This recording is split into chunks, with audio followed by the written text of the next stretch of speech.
এমন সুন্দর জীবন, এমন সুন্দর যৌবন, আহা শক্তির টাইমটা, জীবনের সক্ষমতার সময়। ছোটবেলা তো ভাইয়া দুর্বল, বৃদ্ধ বয়সটাও দুর্বল। তোমাদের অনেক কিশোর নওজোয়ান একজনের গায়েও চাদর নাই, কিন্তু মুরব্বী সবগুলোর গায়ে চাদর। দেখো চাকায়া, এই চাচারা তোমার সব পরিচিত চাচা। অর্থ হইল এই বৃদ্ধের এই দুর্বলতা তাকে চাদর গায়ে দিতে বাধ্য করেছে। তার শরীরে শীতের অনুভূতিটা বেশি, ঠিক কিনা বলেন নাকি? কিন্তু তোমরা নওজোয়ান, তোমাদের অধিকাংশ কারো গায়ে চাদর নাই। তোমরা দেখো ভাইয়া, আমার গায়ে কোনো চাদরই নাই। তাইলে বুঝাইতে চাইলাম, এই শক্তির সময় যৌবন। যুবক চাইলে পাহাড় কাইটা সমান করতে পারবে, যুবক চাইলে সাগর নদী মাটি দিয়ে ভরাট করে দিতে পারবে। একটা এলাকার যুবক ছেলেরা যদি চায়, সবার হাতে হাতে মদের বোতল পৌঁছাই দিতে পারবে। একটা সমাজের ছেলেরা যদি চায়, সবার হাতে হাতে নামাজের মুসল্লাও তুলে দিতে পারবে। অতএব ছেলেরা, তোমরা যারা যুবক আয়োজন করছো, আমি তোমাদের উৎসাহ দেই, একটু আগাও, এখানে থাইমা যাইও না। একটা মাহফিল করছি, এক ফোটলা বিরিয়ানি খাওয়াই দিছি, খালাস না বন্ধু, একটু আগাও। তোমরা আবার বসো, যে কয়জনে মাহফিলের আয়োজন করছো তোমরা আবার বসো, যে আমরা কেমনে একটু ভালো হইতে পারি, একটু চরিত্রবান হইতে পারি, আমরা কেমনে নিজেরা নামাজ ধরতে পারি। একটু যদি হিম্মত করো যুবক, ইনশাআল্লাহ ভালো হবে। নবীজি এই কথা বলছে, উম্মত, চুরি ডাকাতি জিনা ব্যভিচার মদ জুয়া নাচ গান টেলিভিশন নাটক সিনেমা বিড়ি সিগারেট তুমি সব করতে থাকো, তোমার জিডা মনে কয়টা করো, হাসরের ময়দানে শুধু আমার দ্বারে আইও, আমি বেহেশতে পাঠাই দেব। এটাই তো সুপারিশ না? তো আমনে ঘটনা কি? এক বুজুর্গ বলছেন, আমি দেখলাম যে পুরা বাজারে যত ব্যবসায়ী তাদের মাল বিক্রি করতেছে, তন্মধ্যে সবচেয়ে বেশি চিল্লাইতেছে, কাস্টমার গ্রাহক ডাকতেছে এই বরফ বিক্রেতা, এবং চিৎকার করে করে বলতেছে, হে আল্লাহর বান্দারা, তোমরা ওই ব্যক্তির উপরে একটু দয়া করো, যাদের নেওয়ার জলদি জলদি নাও, যার পুঁজি খুব দ্রুতই গলে গলে শেষ হয়ে যাইতেছে। মানে আমার এই বরফের চাকাটা যদি তোমরা কিনতে দেরি করো, তাইলে আমার এটা কিন্তু এটাই আমার পুঁজি।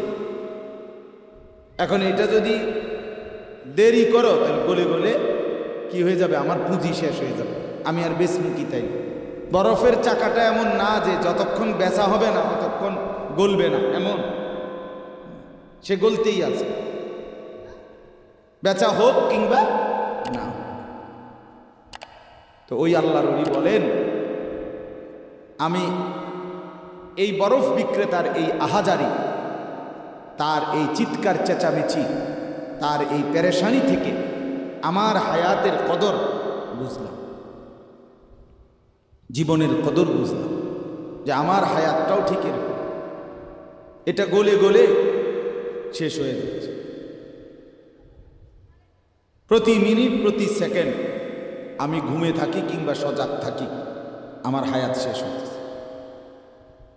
খামখেয়ালি করে গপ মারলাম, তামাশা করলাম, তবুও শেষ হচ্ছে। কঠোর পরিশ্রম করতেছে ওই ব্যক্তিরও সময় কি হইতেছে, হায়াত শেষ হচ্ছে। অতএব বরফ বিক্রেতার পুঁজি যেমন গলে গলে শেষ হয়, আমাদের হায়াত, আমাদের জিন্দিগি, আমাদেরকে একটি নির্দিষ্ট সময় আল্লাহ তাআলা বেঁধে দিয়েছে। আল্লাহই জানেন সেটা কতক্ষণ, কিন্তু আমরা এটা বিশ্বাস করি নির্দিষ্ট। অতএব এই নির্দিষ্ট সময়টুকু আমরা যদি গুরুত্ব দেই কিংবা অবহেলা করি, সমানভাবে চলে। আমি ঘুমাইলাম 10টা বাজে, জেগে দেখি 12টা বাজে, তার মানে কি, আমার এই ঘুমের মধ্যে রাইখাই আমার হায়াতের 2 ঘন্টা আমার উপর দিয়ে চলে গেছে। গেছে কি না বল? এমন আপনি চা দোকানে বসছিলেন 4টা বাজে, এখন দেখেন 6টা বাজে। আহা, আপনার এই চা দোকানের এই গল্প গুজবের মধ্যে রাইখাই আপনার হায়াতের 2 ঘন্টা আপনার থেকে চলে গেছে।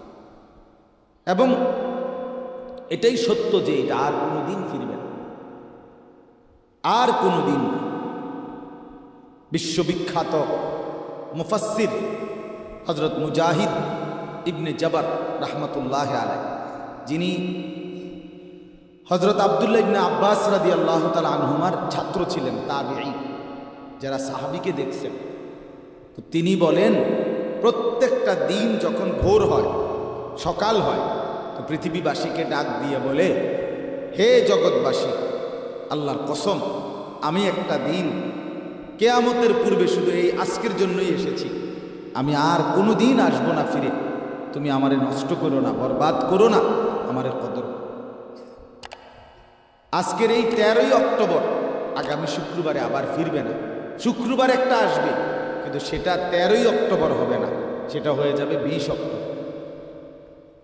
ঠিক না বলে? এই ঘন্টা, এই মিনিট, এই সেকেন্ড, এই সময় আর আসবে না। অতএব আমার প্রথম কথা, লম্বা সময় বয়ান করার সুযোগ নেই, আপনাদের কাছে আমার প্রথম কথা, আমার বাপ, যে যত দিকে ব্যস্ত থাকেন, জিন্দেগির কদর করেন। আপনার হায়াত আপনার কাছে আমানত। কোরআনুল কারীমের মধ্যে আল্লাহ তাআলা বলেন, ওয়াউরিদু আলা রাব্বিকা সাফফা, এই সূরা কাহাফের মধ্যে, আমি যে এই সূরা থেকে পড়ছি, আল্লাহ বলেন তোমাদের প্রত্যেককে হাসরের ময়দানে লাইন ধরিয়ে একজন একজন করে আমি আল্লাহর সামনে এনে দাঁড় করাবো। একজন একজন আমি আল্লাহর মুখোমুখি পেশ করা হবে। লাকাদ জিতুমুনা কামা খালাকনাকুম আউয়ালা মাররা, আল্লাহ তাআলা তখন বলবে, বান্দা কি হলো, মনে কি পড়ে? আল্লাহ বলবেন, বান্দা মনে পড়ে তো যে অবস্থায় দুনিয়া গেছিলা, আজ ঠিক সেই অবস্থায় আমি আল্লাহর সামনে আসলাম। দুনিয়া থেকে যেদিন দুনিয়ায় গেছিলাম মায়ের পেট থেকে, সেদিন একাই গেছিলাম, আজ ঠিক একাই কার কাছে ফিরলাম? আমার সামনে। বাল জাআমতুম আল্লান নাজআলা লাকুম মাওঈদা, এরপরে আল্লাহ বলবে, তুমি তো মনে মনে ভাবছিলা, যেই ফুর্তি, যেই তামাশা তুমি করতেছিলে দুনিয়ায়, তুমি মনে করছো এমন একটা দিন আসবে না। তুমি ভেবেছিলে মরতে হবে না, হাসরের ময়দান আমি আল্লাহর সামনে আসবে না। আজ তো দেখলাম, আজ চতুর্দিকে তাকিয়ে দেখো, এটা হাসরের ময়দান। আজ দেখো মানুষগুলো কাঁপতেছে, আজ দেখো মানুষগুলো ভয়ে তটস্থ। তাকিয়ে দেখো, ওয়াউদি আল কিতাব ফাতারাল মুজরিমিনা মুশফিকিনা মিম্মা ফি, আল্লাহ বলেন প্রত্যেককে আমি আল্লাহর সামনে এনে তার আমলনামা তার সামনে রাখা হলো, আর আল্লাহ বলবে পড়ো, দেখো। তো প্রত্যেক নাফরমান পাপী নিজের জিন্দেগির গুনাহ আর নাফরমানি দেখে আল্লাহ বলেন কাঁপতে থাকে। মুশফিকিন কাম ওয়ায়াকুলুনা ইয়া ওয়াইলাতানা, আর বলবে হায় আমার কপাল মন্দ, মা লিহাযাল কিতাব, আল্লাহ এটা কাকে দিয়ে লেখাইলেন, এমন কেমন কিতাব, লা ইউগাদিরু সগীরাতান ওয়ালা কাবীরাতান ইল্লা আহসাহা। হায় আল্লাহ, আমার জীবনের এক সেকেন্ড, ছোট বড় একটি কর্মকাণ্ড, একটি নিঃশ্বাস এখানে হিসাবের বাহিরে নাই, সব তো এখানে লেখা। আমি পালাবো কিভাবে, আমি বাঁচবো কিভাবে, আমি মুক্তি পাবো কিভাবে? ওয়াজাদু মা আমিলু হাদির, আল্লাহ বলে তোমার জিন্দেগির সব তুমি তোমার আমলনামার মধ্যেই উপস্থিত পাই। ওয়ালা ইয়াযলিমু রাব্বুকা আহাদা, আল্লাহ বলেন তোমাদের কারো উপরে এক বিন্দু জুলুম হবে, জুলুম হবে না। এজন্য ছেলেদেরকেও বলি, বাপ খোদার কসম, এই সমবয়সী বন্ধু থাকবে না। তুমি যেদিন কবরে যাইবা, এরা কেউ পাশে যাবে না। তুমি যেদিন হাসরের ময়দানে দাঁড়াইবা, সেদিন কেউ দাঁড়াবে না তোমার সাথে। তুমি যেদিন আল্লাহ তাআলার মুখোমুখি হতে হবে, সেদিন এই বন্ধু কেউ থাকবে।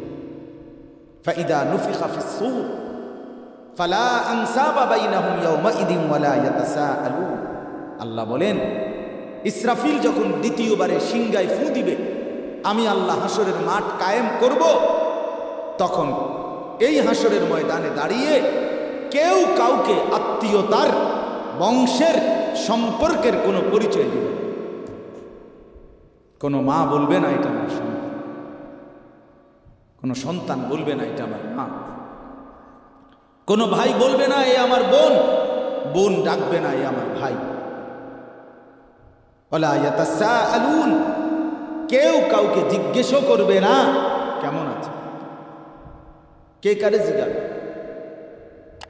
আম্মা জান আয়েশা রাদিয়াল্লাহু তাআলা আনহা বলেন, নবীজির স্ত্রী তিনি নবী সাল্লাল্লাহু আলাইহি সাল্লামকে জিজ্ঞেস করছিলেন, ইয়া রাসূলুল্লাহ, হাসরের ময়দানে সবাই কাপড় চোপড় বিহীন উলঙ্গ হয়ে দাঁড়াবে, তো একজন আরেকজনের দিকে তাকাবে না, কেমন লাগবে তখন? রাসূলুল্লাহ সাল্লাল্লাহু আলাইহি সাল্লাম বলেন, খোদার কসম আয়েশা, হাসরের ময়দানে এতটা ভীতিকর অবস্থা যে একজন মানুষ নিজেকে বাদ দিয়ে কারো ব্যাপারে তাকানো, চিন্তা করার, খবর নেওয়ার 1 সেকেন্ড সময় পাবে। সকলেই উপরের দিকে নিজেকে নিয়েই ব্যস্ত। ইয়া রব্বি নফসি নফসি, ইয়া রব্বি নফসি নফসি, ইয়া রব্বি নফসি নফসি। এজন্য বাপ আমার, আপনার হায়াত আপনার কাছে। আপনি যেদিন মরবেন সেদিনও মানুষ ভাত খাবে। এই গ্রামবাসী ধোকা, ধোকা, মহল্লাবাসী ধোকা, এগুলো সব ধোকা, সব ধোকা। বন্ধুরা ধোকা, স্ত্রী ধোকা, এগুলো সব ধোকা। সব ওই রাত্রে খানা খাবে, আপনারে দাফন করে আসে, আরো বেশি খাইব মানুষের ঘরের থেকে, যাইতে আইনা ভাত খাবো। আও হারাদিন কাঁদছেন আমনে, শরীর দুর্বল হয়ে যাব, খানা না খাইলে ভাত খা, খানা বন্ধ। লাশের সামনে, লাশের সামনে মুসলমান আজকে জানাজা, লাশ সামনে, এখানে দাঁড়াইয়া জিগায় খানাটা কোন দিন কইয়া লাইলে ভালো আছে। কি আহ আহ মানুষ কার জন্য শিক্ষালেন? এই মানুষগুলো তারা আজকে জিগায় খানাটা কোন দিন, 4 দিন না খানাটা কি সোমবারে করলে ভালো হয় না মঙ্গলবারে করলে ভালো হয়? কত অনবুঝ করে লাইলে ভালো আসিল, লোকজন কি আর আবার পাইবেননি? হ্যাঁ, মানুষটিরে আবার কইটো আইবেন, আজকেই কইয়া লাইলে ভালো। ফলে জানাজার লাশের সামনে দাঁড়াইয়া আগে কইয়ালায়, সবাই খেয়াল রেখেন সোমবারে খানা। আহ, এর নাম দুনিয়া, এর নাম, এর নাম দুনিয়া। এই জন্য দুনিয়া বড়ই স্বার্থ, এটা রাক্ষস, শুধু গিলে খায়, তৃপ্ত হয় না, তৃপ্ত হয়। সেদিন আমি এক কুটিপতির বাড়িতে গেছি, অনেক বড় সম্পদশালীর বাড়িতে গিয়া তার বাসায় বাথরুমে গেছি। দেখি যে বাথরুমের যে দরজা, দরজার যে সিটকারি লাগায়, তো সিটকারিটা আছে, কিন্তু সিটকারিটা যেটার মধ্যে লাগাই ছোট্ট বল্টু একটা, এটার মধ্যে লাগাই যেটার মধ্যে, এটা নাই। এবারে লাভ হলো কিদের মধ্যে লাগায়, কথা বুঝছেন না? লকটার এই ছোট ইয়াটা যেটার মধ্যে লাগায়, আর এটা নাই। তা না, আমি বের হয়ে বললাম, হা ভাইয়া, এরই নাম দুনিয়া। দুনিয়া এমন একটা না একটা থেকেই যায়, সব চাহিদা, সব প্রয়োজন পূরণ হয়, পূরণ হয়। আপনার লাশ যেদিন জানাজা হবে, সেদিনও আপনার ঘরের হাজারো প্রয়োজন বাকি থেকে যাবে, বাকি থেকে। পৃথিবী হাসবে ঠিকই, সিএনজিও চলবে, অটোও চলবে, সূর্যও ডুববে, চাঁদও উঠবে, রাতও শেষ হবে, দিনও আসবে, কেউ থামবে না আপনার জন্য। আপনি শুধু চলে যাবেন একা কম, কেউ থামবে না। এরে বাপ, কেউ থামবে না। ক্যালিফোর্নিয়ার লস অ্যাঞ্জেলস তাদের একটি স্টেট আগুনে দাবানলে পুরে ছাই হয়ে গেছে। লক্ষ লক্ষ কোটি কোটি মিলিয়ন বিলিয়ন ডলারের এক এক বিল্ডিং। আপনারা মুরব্বীরা মিলিয়ন বিলিয়ন ডলার কি তাই বুঝতেন না?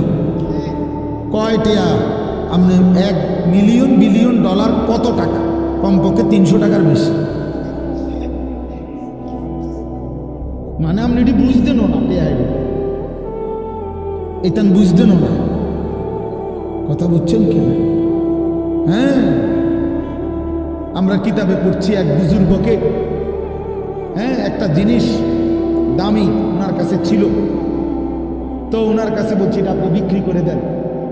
কত মূল্য? উনি বলছে 100 দিরহাম, 100 টাকা।